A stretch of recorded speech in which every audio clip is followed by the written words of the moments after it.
हाँ सर, ये जो अभी ईडी ने हरक सिंह पे छापे मारे, इस प्रकरण को आप कैसे देखते हैं?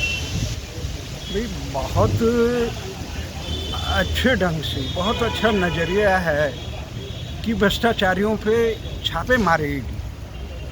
परंतु जिस ढंग से हरक सिंह प्रकरण है, हरक सिंह पे विवाद आज नहीं है। हरक सिंह दशकों से विवादस्थ आदमी रहा है। अब वो केवल कांग्रेस का नेता नहीं रहा, वो भारतीय जनता पार्टी में कल्याण सिंह सरकार में राज्य मंत्री रहे। बसपा में वो पूरे उत्तराखंड के अध्यक्ष रहे और मायावती के बहुत करीब रहे। उसके बाद कांग्रेस में मंत्री रहे और उसके बाद वो फिर कांग्रेस बीजेपी में आए।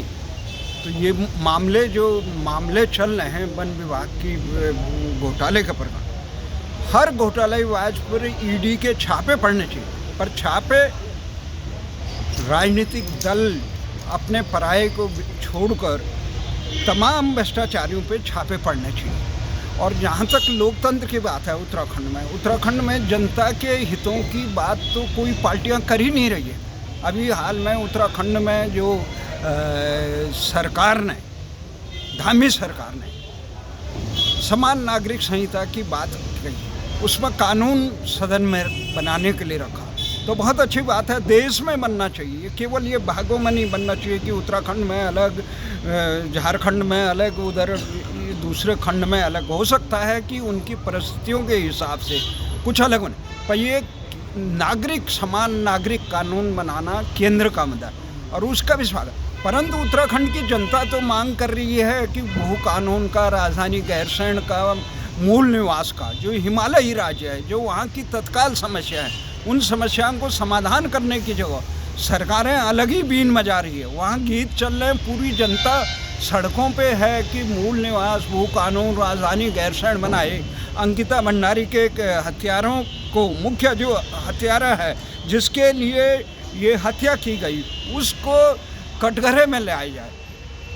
तो उस मामले में सरकारें बिल्कुल एकदम अनसुनी कर रही है, उसको नज़रअंदाज कर रही है, जो लोकतंत्र के लिए हितकारी नहीं है। अभी सर्वोच्च न्यायालय ने 2 दिन पहले ही चंडीगढ़ मेयर प्रकरण में जिस प्रकार की बातें कही, उन्होंने कहा लोकतंत्र की हत्या हुई। बहुत सही बात कही है न्यायालय ने, पर न्यायालय को भी अपने जिम्मेदारियों का एहसास होना चाहिए कि उसे तुरंत इस प्रकार का हस्तक्षेप करता है तो कोई भी दल, कोई भी शासक, कोई भी इस प्रकार के संस्थान इस प्रकार की लोकतंत्र की निर्मम हत्या करने की कोशिश नहीं करता है। जिस प्रकार से नजफगढ़ की दामिनी के प्रकरण में सर्वोच्च न्यायालय ने ये दिल्ली हाई कोर्ट से लेकर निचली अदालतों में फांसी की सजा पाए हुए अभियुक्तों को माफ़ कर दिया।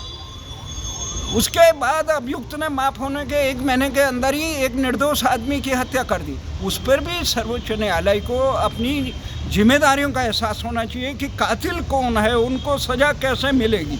जब तक जिम्मेदारी का वहन न्यायपालिका, जनता और राजनीतिक दल हुक्मरान नहीं करेंगे, तब तक लोकतंत्र की रक्षा नहीं हो सकती। और हमारा ये मानना है कि उत्तराखंड में केवल हरक सिंह ही ये नहीं, हरक सिंह पे जो प्रकरण हुआ उसका बहुत धन्यवाद करते हैं हम। और हमें आशा ही नहीं, अपितु पूरा विश्वास भी है, सरकार जो भारतीय जनता पार्टी में, कांग्रेस में हो, अन्य दलों में हो, जितने भी तमाम ये नेता हैं, इनको कड़े इसी प्रकार की जांच होनी चाहिए। पर ये जांच केवल चुनाव के परिप्रेक्ष्य में नहीं होनी चाहिए।